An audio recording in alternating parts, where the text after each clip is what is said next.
Bonjour à tous et bienvenue dans l'émission Bonjour chez vous.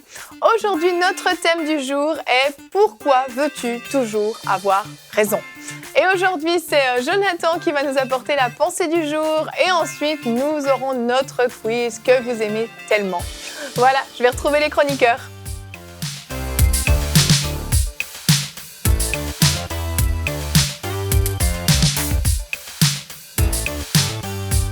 Bonjour à tous. Bonjour Evelyne. Wow, vous êtes en grand nombre aujourd'hui, ça réveille. Ça sent le quiz. Ça sent le quiz, ça exactement. sent la victoire. Oh, yes. Nadine est sûre d'elle aujourd'hui. Faites rouges, attention. Les rouges sont souvent sur deux, j'ai remarqué. Mais pour rien. Les trois en fait. En fait, et après ils pensent toujours avoir raison. Ils pensent toujours avoir raison. Mais pourquoi voulez-vous toujours avoir raison? Nous, on est jusque-là, c'était très pacifique l'ambiance, hein, avant toutes ces accusations. T'as vu, hein? Avant que Nadine parle de la victoire, tu veux dire? Non, Nadine était en train de dire qu'on va gagner, C'est différent. Ah oui, c'est différent. Une déclaration. On se retrouve dans 20 minutes. Dans 20 minutes pour voir le résultat. Ding, ding, ding. C'est On ça. verra qui a raison. On verra, le match commencera dans 20 minutes. Avant ça, nous allons rester courtois, dans l'amour, dans la bonne humeur. Et nous allons parler, Jonathan, de pourquoi certaines personnes veulent toujours avoir raison dans la pensée du jour. Jonathan, le titre de ta pensée qui est très poétique, la raison d'avoir tort. Tout à C'est fait. philosophique même pratiquement. Hein. Oui. Et si vous me le permettez, une fois n'est pas coutume, je vais citer un humoriste français, Raymond DeVos, à tort ou à raison, 1973. Donc voilà. On ne sait jamais qui a raison ou qui a tort. C'est difficile de juger. Moi, j'ai longtemps donné raison à tout le monde, jusqu'au jour où je me suis aperçu que la plupart des gens à qui je donnais raison avaient tort. Donc, j'avais raison. Par conséquent, j'avais tort de donner raison à des gens qui avaient le tort de croire qu'ils avaient raison. C'est-à-dire que moi, qui n'avais pas tort, je n'avais aucune raison de ne pas donner tort à des gens qui prétendaient avoir raison alors qu'ils avaient tort. J'ai raison, non ? Absolument. Puisqu'ils avaient tort. Et sans raison encore. Et là, j'insiste, parce que moi aussi, il arrive que j'ai tort. Mais quand j'ai tort, j'ai mes raisons, que je ne donne pas. Ce serait reconnaître mes torts. J'ai raison, non, remarquez, il m'arrive aussi de donner raison à des gens qui ont raison. Mais là encore, c'est un tort. C'est comme si je donnais tort à des gens qui ont tort, il n'y a plus de raison. En résumé, je crois qu'on a toujours tort d'essayer d'avoir raison devant des gens qui ont toutes les bonnes raisons de croire qu'ils n'ont pas tort. Wow, ça fume là dans ma tête. Et certains vont poser la question, quel est le rapport avec la Bible ? Vous avez raison. Mais il n'y a rien de pire de croire que l'on a raison lorsqu'on a tort. D'ailleurs, à un moment donné, nous pouvions être persuadés que nous étions sur la bonne voie alors que nous étions perdus. On pouvait être persuadés de croire qu'on était là, comme des brebis, chacun suivait sa propre voie et pourtant on était perdus. Quelle situation absurde quand celui qui a tort s'obstine à croire qu'il a raison. Et l'expérience de la vie nous amène à la prudence et à l'humilité. L'apôtre Paul nous avait pourtant mis en garde en disant que celui qui croit être debout, pas celui qui est debout, celui qui croit être debout, prenne garde de tomber. Et il faut être sensible à l'esprit. Il ne faut pas croire n'importe quoi, n'importe qui, nous inclus. Évidemment, celui qui sonde les cœurs et qui, par excellence, est celui qui a toujours raison, sa parole ne ment pas, c'est Dieu. Dieu n'est pas un homme pour mentir. Non, 23, 19. Le meilleur moyen d'avoir toujours raison, c'est de laisser la raison de Dieu prendre le contrôle. Pour cela, il faut avoir beaucoup d'humilité, accompagné souvent de repentance pour reconnaître ses torts. En étant sensible à l'Esprit de Dieu, on lui permet de nous reprendre, de nous corriger au besoin. Un peu comme quand on dit, dans cette expression populaire, corrige-moi si j'ai tort. Et après, on dit quelque chose. Eh bien, il faudrait avoir ce même état d'esprit lorsque l'on se présente devant Dieu ou lorsque l'on parle, de dire, Seigneur, corrige-moi si j'ai tort.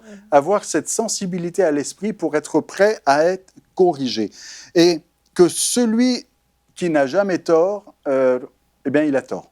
Parce qu'on ne peut pas jamais avoir tort. Il se trompe lui-même. C'est ce que Jacques nous dit, et je lis dans la Bible en français courant, « Nous commettons tous des erreurs, et de bien des manières. Si quelqu'un ne commet jamais d'erreur dans ce qu'il dit, c'est un homme parfait, capable de maîtriser tout son être. » Bref, on a un jour ou l'autre tort, et ça nous arrive d'avoir tort. Et il faut être capable de se repentir, de reconnaître ses torts lorsque l'on a tort. Et on va dire, bon, c'est facile de reconnaître ses torts lorsqu'on a tort, mais quand j'ai raison. Eh bien, c'est faire preuve d'humilité et de sagesse aussi, lorsque l'on a raison ou que l'on croit avoir raison, eh bien, de demander à Dieu si vraiment on a raison. Et peut-être que là, vous serez surpris que l'Esprit de Dieu vous dise, tu vois, tu t'obstines, tu insistes, tu penses avoir raison, mais tu as tort. Et qu'on puisse avoir l'humilité, eh bien, de reconnaître ses torts, même quand on croit avoir raison. Et en tout cas, une chose est sûre, on a toujours tort quand on se bat avec rage pour prouver qu'on avait raison. Si vous me le permettez, je vais conclure en refaisant la Bible et en réécrivant le texte de l'apôtre Paul aux Corinthiens. Chapitre 13. « Quand je parlerai les langues des hommes et des anges, si je n'ai pas l'amour, je suis un airain qui résonne, une cymbale qui retentit. Et quand j'aurai le don de prophétie, la science de tous les mystères et toute la connaissance, et même quand j'ai vraiment raison, si je n'ai pas l'amour, je ne suis rien. » Amen, Jonathan, quelle pensée! Là, franchement, tu as mis la barre très très haute. Les rouges. Je suis ravie de t'avoir confié cette pensée. Non, ça, c'est individuel, en fait. Jonathan. On n'est pas encore, on n'a pas commencé là. On n'est pas- Nadine, On peut se concerter. On n'est pas encore dans le quiz. là, t'as tort, en fait. Là, on a tort. Là, Allez, c'est 5 lui qui a points pour la pensée de Jonathan. Ça, c'est génial. Et ce que tu as dit, il y en a peut-être qui n'ont pas compris le début. Hein, si vous n'avez pas compris, c'est normal. C'était de l'humour. Le texte Hein. est sur le site. Hein. Ah oui, donc c'est ça. Vous pouvez aller le relire effectivement sur le site enseigne-moi.com pour décortiquer tout ça. Mais en fait, ce qu'il faut comprendre, c'est que parfois on s'obstine à dire qu'on a raison et parfois on a tort. Et même parfois, si on a raison, par humilité, on peut des fois simplement s'humilier et puis ne pas écraser les autres. Et on peut être sincère. Hein. Je me souviens, une fois, j'étais dans le train, je pensais que le train allait dans telle ville, j'étais persuadé, mais j'avais tort. Et je suis arrivé dans la mauvaise ville. Mais donc, du coup, on peut être persuadé d'avoir raison, mais on a tort. Ce n'est pas parce qu'on est persuadé ou convaincu qu'on a forcément raison. Il y a des gens qui aiment bien dire « Je suis sûr à 100%, je suis sûr et certain. » Puis 2 minutes plus tard, « Bon, je suis pas si sûr que ça, en fait, quand même. » Mais les gens aiment bien utiliser des grands mots. Mais moi, il y a une chose que j'ai appris dans ma vie, c'est que on peut jamais s'obstiner avec Dieu, en tout cas. Avec Dieu, quand on croit qu'on a raison, et même si ça nous paraît totalement justifié, totalement noble, etc., avec Dieu, finalement, si on est en confrontation avec lui, on finit toujours par avoir tort. Et il y a des gens qui aiment bien être en confrontation avec tout le monde, mais particulièrement avec Dieu. Ils vont lire un texte et puis ils vont aller chercher une façon de le tourner différemment, pour le comprendre différemment, parce que ça, c'est un peu inconfortable, ou Dieu va leur demander de faire quelque chose et puis « Ah non, on va négocier, et puis on oublie qu'en fait, Dieu a toujours raison. Et je vous invite à regarder avec moi notre verset du jour qui est dans Jacques 4 au verset 1. « D'où proviennent les conflits et les querelles entre vous ? N'est-ce pas des désirs égoïstes qui combattent sans cesse en vous ?» Le problème est là, c'est ce désir égoïste. Et sur l'image, on voit presque l'éclair qui entre les deux Entre doigts. les bleus et là. les rouges. C'est ça. C'est mauve, violet. C'est vraiment ça, en fait, ce qui est souvent le problème, c'est la motivation qu'il y a derrière. Lorsqu'on a des argumentations, des débats comme ça entre frères et sœurs ou peu importe, ou même à la maison, c'est juste la motivation qu'il y a derrière. Si on arrive à vraiment focaliser sur quelles sont nos motivations, qu'est-ce qui nous pousse à vouloir même avoir raison, dès qu'on arrive à localiser cette motivation, souvent on s'aperçoit que c'est vraiment des motifs qui sont pas sont pas dans l'amour, qui sont pas purs, qui sont pas sains. Donc juste se faire ça. Si on peut le réafficher, s'il vous plaît, en régie. J'ai pas le droit de faire ça dans Bonjour chez vous, mais je rêve de le faire depuis hyper longtemps. Gwen veut encore le verset. C'est ça, j'ai raison de le vouloir. J'avais raison. Non, mais c'est ça. Là, ça parle de désir égoïste et c'est vraiment pour satisfaire sa petite personne. Parce qu'au fond, ça... Oui, pardon, vas-y. Ça va révéler, en fait, lorsque quelqu'un veut toujours avoir raison, ça va révéler qu'il y a de l'orgueil. Tout à fait, oui. Puis c'est ça qui est dangereux, parce que l'orgueil, si elle se manifeste là, ça va se manifester dans d'autres endroits de ta vie aussi. C'est de l'orgueil, mais parfois c'est aussi un manque d'estime de soi. Et il y a les deux. Aussi. Parce que parfois, on a besoin comme ça de toujours prouver les choses, mais c'est parce qu'en fait, on manque de confiance en soi. Il y a les deux. Ouais, c'est ça, mais encore là, c'est de l'orgueil pareil Oui. aussi, parce que tu C'est veux... une forme d'orgueil, Oui, oui. exactement. Et ça, c'est super dangereux, parce que ça va précéder ta chute.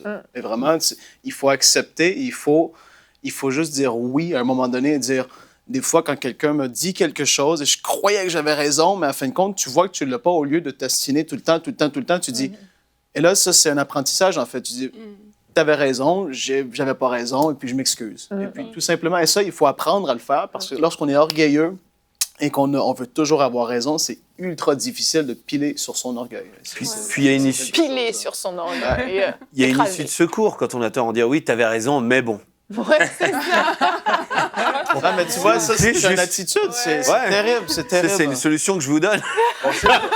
S'il vous plaît, Nadine veut parler. Oh, Nadine, Vas-y, nous te dans l'air donnons la parole.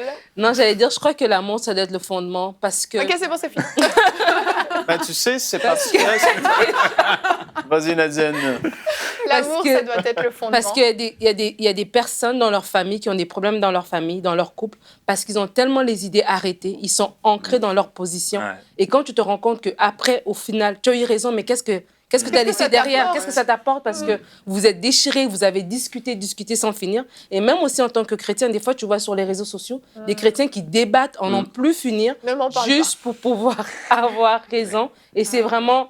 Comme le pasteur Jonathan l'a dit dans sa pensée, comme vous l'avez dit dans vos interventions, au final, c'est quoi? Qu'est-ce qui me motive? Est-ce que c'est vraiment parce que je veux vraiment partager ce verset ou je tiens absolument à avoir raison pour un égoïsme personnel, en fait?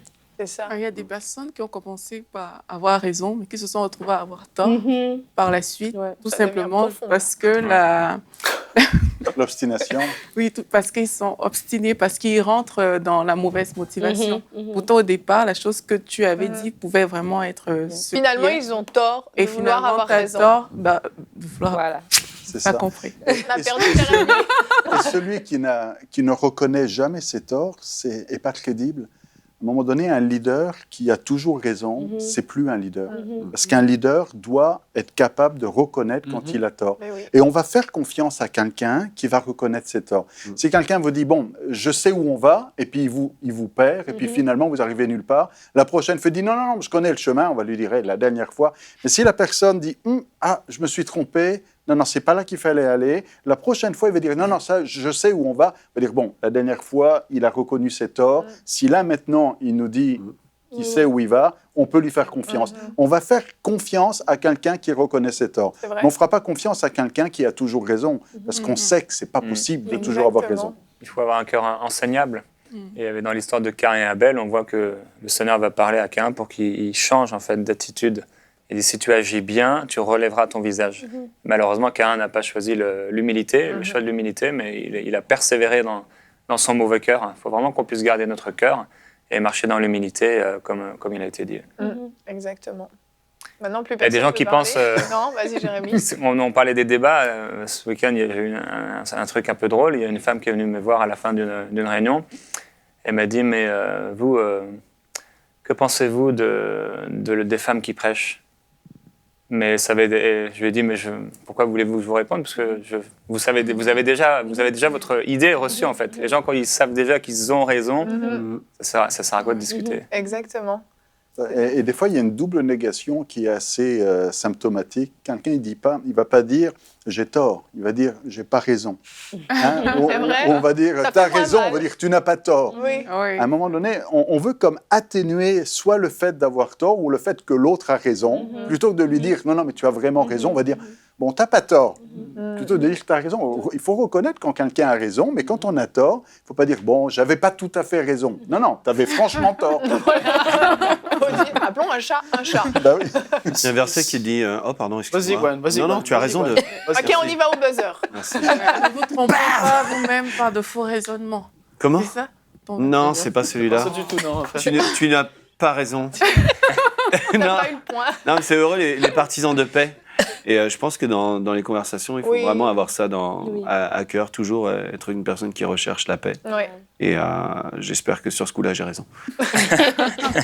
Je voulais juste dire que c'est nocif dans les couples Mm. et puis aussi vis-à-vis des enfants aussi. Parce que Ah parfois, oui. on a tort, puis c'est un enfant qui est devant toi. Puis là, tu dois dire que Ah. t'as... Gwen, ça le fait rire C'est- vraiment beaucoup, en fait.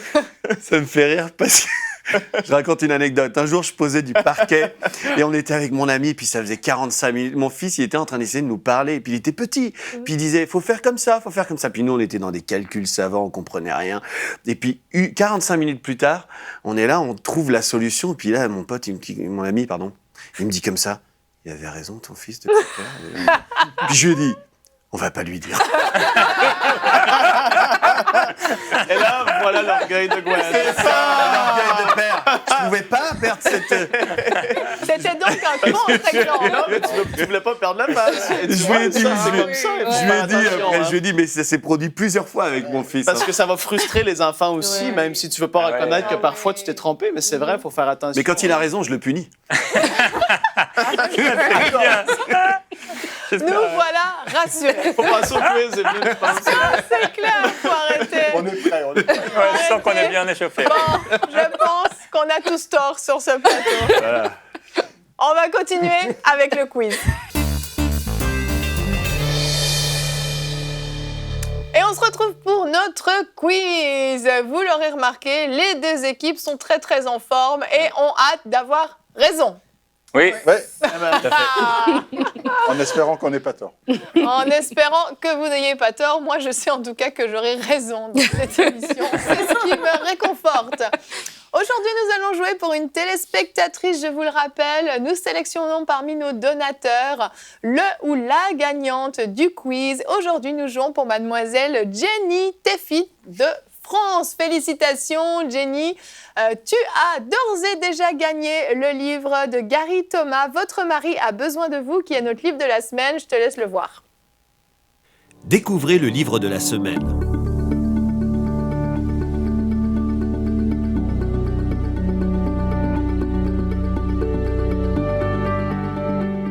Disponible sur maboutiquechrétienne.com. Voilà, c'était notre livre. Donc apparemment, mademoiselle Jenny, donc apparemment Jenny n'est pas mariée, elle va pouvoir se former parfaitement à être une excellente épouse. Et Jenny, peut-être que tu vas gagner également le gros cadeau que nous verrons à la fin du quiz si l'une des deux équipes remporte la finale. Donc nous allons commencer tout de suite avec le duel.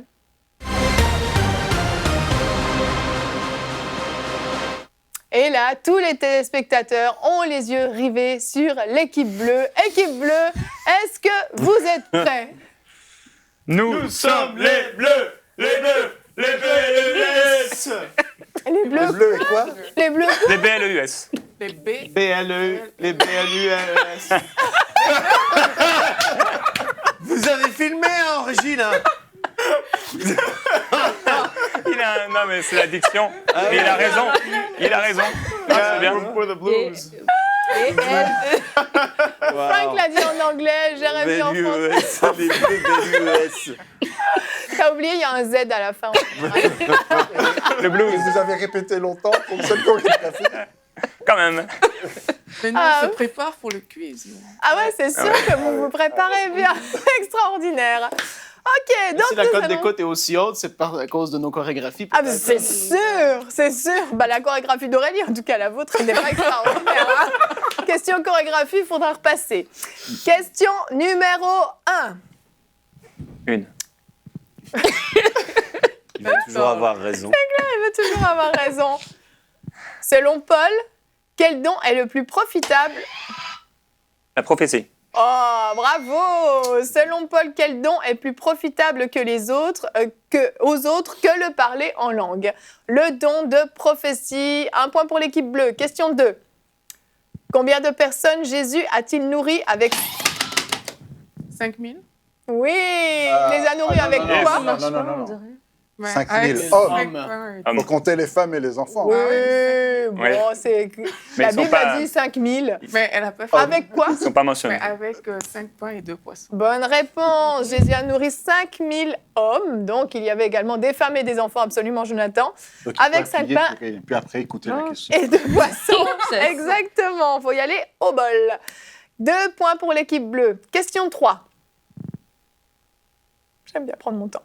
Les tables de la loi, donc les 10 commandements, ont-elles été écrites sur une ou 2 faces? Sur une face. Non. Sur 2 faces. Les premières ou les deuxièmes? Ah, les tables de la loi. Étonnamment, oui, dans Exode 32:15, vous pouvez aller vérifier à la maison. Parce que j'avais vu le film, mais c'était pas comme ça. J'ai été surprise de cette question et je suis allée vérifier. C'est écrit C'était, des deux côtés. C'était une imprimante recto verso. C'est ça, c'était Voilà. dans un souci. Il fallait de- économiser la pierre. C'était de l'écologie. Bon, équipe bleue, bonne réponse. C'était un point facile. Hein. Ouais, vraiment. Question 4. C'est un qui suis-je? Ah. Centenier romain, craignant Dieu, je suis... Jairus? Non. Nadine? Corneille. Bonne réponse! Je suis le premier païen converti au christianisme à travers le ministère de Pierre Corneille. Il faut pas Boss. casser le... On peut avoir un autre buzzer, il est cassé celui-là. On peut casser, Non, mais on franchement. peut casser C'est les bien, buzzers. t'as Vas-y, raison, Nadine. Nadine. Vas-y, Nadine. Non, mais tout c'est ce parce que que t'as. ça marchait pas depuis tout à l'heure. Donne tout Eh ce oui. que tu as. Si, ça marchait. Ils ont trafiqué. En fait, on peut, si tu veux, comme on l'a fait plusieurs fois au début du quiz, allumer tous les buzzers, faire un test de buzzer, mais tu auras tort, en fait. Je pense qu'il est truqué, moi. Cherche pas tête. Non, mais elle a eu le point. Elle a eu le point. Bravo Nadine. Question Nadine. 5. Au cours de quelle bataille Pardon, mais cette question est géniale.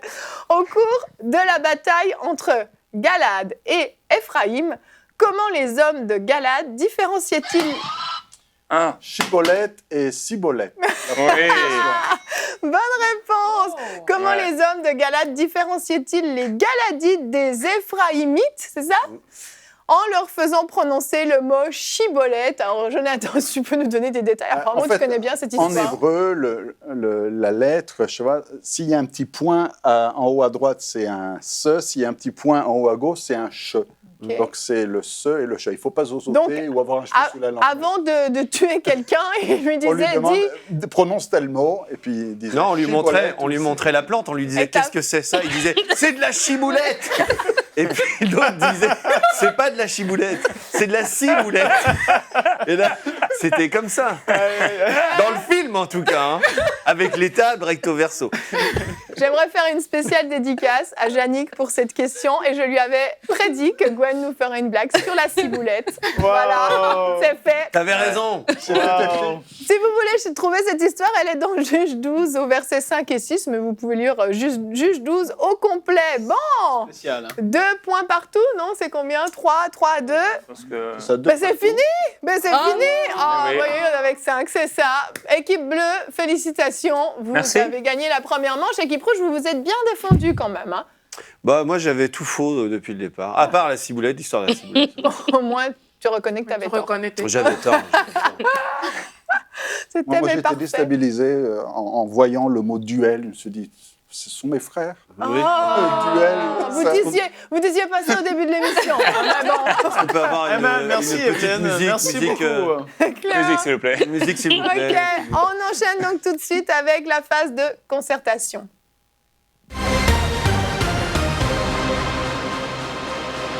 Dans cette phase de concertation, nous allons afficher les 2 thèmes à l'écran. Nous avons le thème 1 qui est les miracles de Jésus Et le thème 2 qui est un « Qui sont-ils » Le jardin d'Éden Point a qui disparu. suis-je. là. Le jardin d'Éden a disparu, vous l'avez englouti enfin. Donc le jardin d'Éden est disparu. Donc les miracles de Jésus ou un « Qui suis-je » ou « Qui sont-ils » Je suis celui qui suis. Alors, équipe bleue. Jérémy, Comme vous voulez. était en bout de table. Tu peux prendre la décision pour ton équipe. On va prendre les miracles de Jésus. Les miracles de Jésus, c'est parfait. Donc, nous allons commencer. Je vous réexplique la phase de concertation. Vous avez 15 secondes de concertation pour vous concerter en équipe avant de donner la réponse. Nous allons commencer avec l'équipe bleue et ensuite ce sera au tour de l'équipe rouge et ainsi de suite. Question 1. Qui crut qu'en ne disant qu'un mot, Jésus avait le pouvoir de guérir? Concertation. Qui crut qu'en ne disant qu'un mot, Jésus avait le pouvoir de guérir? Tu vas faire ça à chaque fois, Frank, parce que je pense que je vais les confisquer. C'est hein. l'intimidation là qu'on fait. Très énervant. Jérémy? C'est le centenier. Bonne réponse, le centenier romain. Romain. Je vais pas vous lire tout le passage, mais en gros, il va dire... hein, Mais dis seulement un mot. voilà, Et mon serviteur sera guéri. c'est parfait. Il parlait exactement comme ça, les centeniers romains à l'époque. Tu les On avais... a retrouvé un enregistrement de l'époque. On va vous le passer en régie, s'il vous plaît, enregistrement du centenier. En latin. L'enregistrement sur la Vas-y, roche. Frank, vas-y, Frank. C'est recto verso là aussi. Auto-reverse, on disait à Ouais, l'époque. c'est vrai. Exactement, le centenier romain a cru que Jésus, en une seule parole, avait le pouvoir de guérir son serviteur malade. C'est très puissant parce qu'il n'était absolument pas enseigné, il était romain. Eh oui. Et même Jésus va dire, même en Israël, il n'y a pas eu une aussi grande foi. Exactement, donc je pense que là, il nous a tous cloués, le centenier romain. Bonne réponse. Équipe rouge. C'est nous ça. Oui, c'est vous. Avant quel miracle Jésus se fit-il accueillir premièrement par un reproche? Avant quel miracle Jésus se fit-il accueillir premièrement par un reproche? Quelqu'un va commencer à faire un reproche à Jésus juste avant qu'il accomplisse un miracle. À la maison, vous pouvez réfléchir. Frank, je vais te le confisquer si tu continues de l'agiter. C'est pour nous Ah oui, oui, déconcentrer. c'est vrai. Jonathan? Nous proposons la résurrection de Lazare Bonne réponse, exactement. Quel était ce reproche et qui l'a fait? dans Jean chapitre 11. hein. Donc, ce sont les deux sœurs, parce que l'une et l'autre vont reprocher à Jésus de ne pas avoir été là assez vite. Exactement, donc Jésus... Si tu avais été là plus tôt, mon frère ne serait pas mort. Je précise que c'est Nadine qui... Oui, nous avons la réponse. Mais c'est Nadine qui avait cette réponse. Nadine est en feu pour ce quiz. Heureuse. Rien n'est perdu. Donc, c'est une bonne réponse. Un point partout. Question 3, équipe bleue. Qui s'est fait rabrouer par la foule alors qu'il appelait Jésus pour être guéri? Concertation. Qui s'est fait rabrouer par la foule alors qu'il appelait Jésus pour être guéri? C'est ça. Apparemment, les deux équipes l'ont. Connaissez bien vos grands classiques des évangiles. L'aveugle Bartimée. L'aveugle Bartimée, exactement. Qu'est-ce qui s'est passé alors? Pourquoi la foule l'a rabroué? Parce que c'était un Il aveugle. est fort et puis... Il ne voulait pas il qu'il voulait dérange qu'il le se maître, taise. hein. Mais il a laissé de côté son manteau, il a couru vers Jésus. Et qu'a-t-il dit? Vas-y, fais-le. Oh, alléluia. Fils de David. Fils de David, Et aie pitié de moi. C'est venu. Il parlait comme un centenier un peu. Hein. Non, il parlait tout comme ça à l'époque. Ah oui, d'accord. Oui, c'est la voix Je d'un précise prêcheur. que le centenier romain sera mon prochain invité dans Hosanna. La semaine prochaine, suivez. hein. C'est génial, ça va être formidable. Marc 10, vous pouvez lire cette histoire au verset 46. Ils arrivèrent à Jéricho. Jésus et ses disciples sortaient de la ville accompagnés d'une foule nombreuse. Bartimée, fils de Timée, un mendiant aveugle, était assis au bord du chemin. Lorsqu'il entendit que c'était Jésus de Nazareth, il se mit à crier « Jésus, fils de David, aie pitié de moi !» Mais beaucoup le rabrouaient pour le faire taire. Lui, cependant, criait de plus belle. Et on pouvait le faire taire parce qu'il dérangeait et qu'il faisait du bruit, ou alors parce qu'il disait justement ce que personne ne voulait dire, fils de David, c'est-à-dire reconnaître en Jésus le Messie davidique. Ah oui, Amen. j'y avais jamais Puissant. pensé. Exactement, c'est vrai. Ça dérangeait théologiquement. Effectivement. En tout cas, Bartimée est une source d'inspiration. Question 4, équipe rouge. Lors de quel miracle Jésus prouve-t-il aux pharisiens qu'il a le pouvoir de pardonner les péchés? Oh, c'est une formalité pour Jonathan, apparemment. Ce n'est peut-être pas une formalité pour les gens à la maison. Lors de quel miracle Jésus prouve-t-il aux pharisiens qu'il a le pouvoir de pardonner les péchés? Jonathan. Donc, or, afin que vous sachiez que le Fils de l'homme a sur la terre le pouvoir de pardonner les péchés, je te le dis, lève-toi et marche donc à ce paralytique qui est descendu du plafond. Bonne réponse, bravo, tu connais bien tes classiques, Ah, oui. très bonne réponse. C'était un moment particulier dans le ministère de Jésus quand même, parce que il me prouvait aux pharisiens qui étaient là en train de râler comme toujours, qu'il était finalement le Fils de Dieu, qu'il avait cette autorité sur la terre de pardonner les péchés. Et ça s'est déroulé dans la maison de Jésus. Ah d'accord. C'est vrai. À la maison, à la maison. C'est vrai. Et peut-être pour défaire... Ouais, à la Je ne sais maison. pas si je peux défaire l'image du film aussi, là. On dit souvent qu'ils ont cassé le toit, qu'ils ont fait un trou et tout. Mais en fait, si on va chercher dans le verbe grec ici, ils ont défait, c'était un toit romain avec des tuiles, ils ont enlevé les tuiles pour faire passer. Donc en fait, le propriétaire peut dormir tranquille, le toit n'est pas abîmé. Oh, si le propriétaire était Jésus, je pense que ça l'a pas trop dérangé. On trouve cette histoire dans Marc 2, vous pouvez aller la lire à la maison.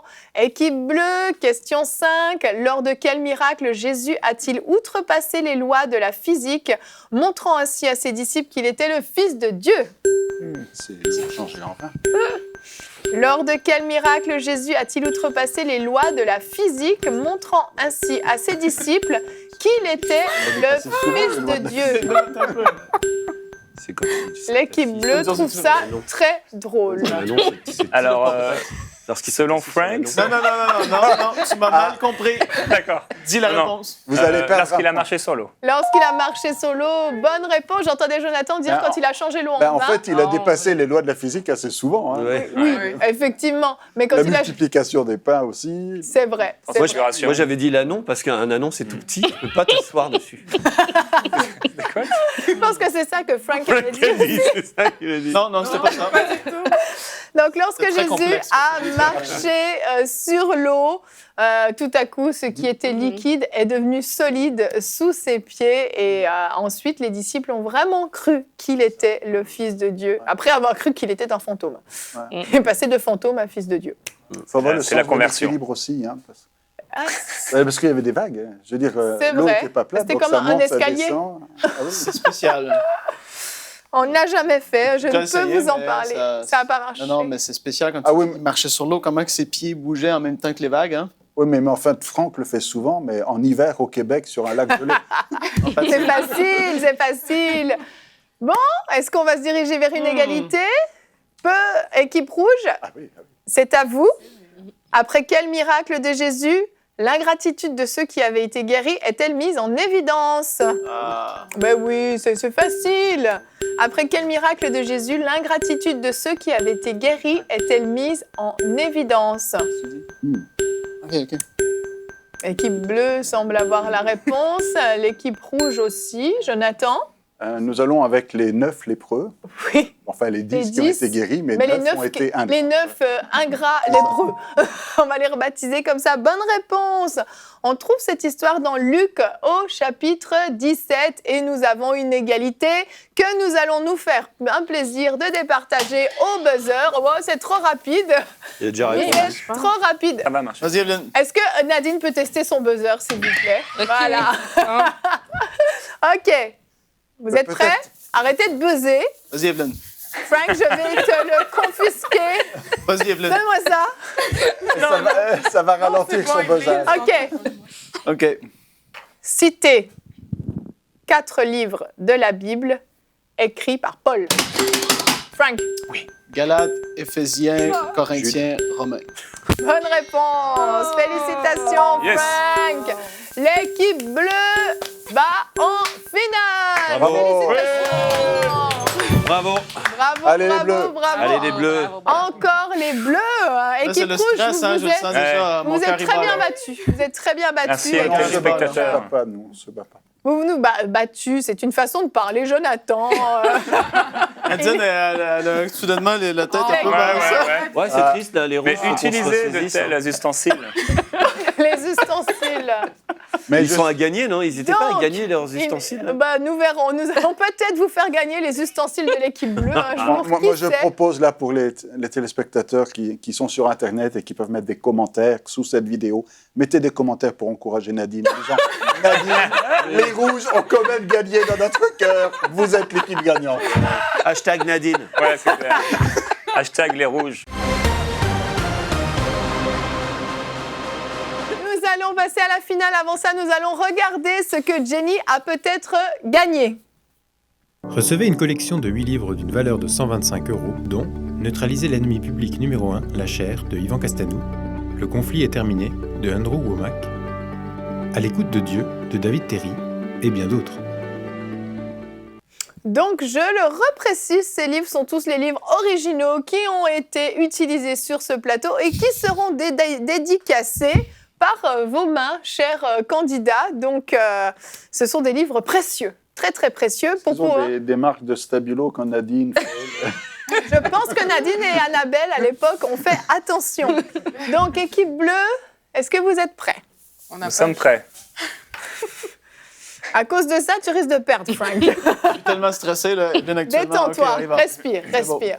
Je vous le rappelle, le chronomètre va démarrer après la lecture de la première question. Il y a 10 questions. Vous pouvez passer et utiliser les jokers. OK? Le joker, pardon, il n'y en a qu'un. Un seul suffit. OK? Question 1. Jérémie, quel livre de la Bible se trouve après les juges? Passe. Aurélie, selon la Bible, qui fut vendu pour 20 pièces d'argent? Joseph. Bonne réponse. Frank, selon la Bible, qui a mangé le miel d'une carcasse de lion?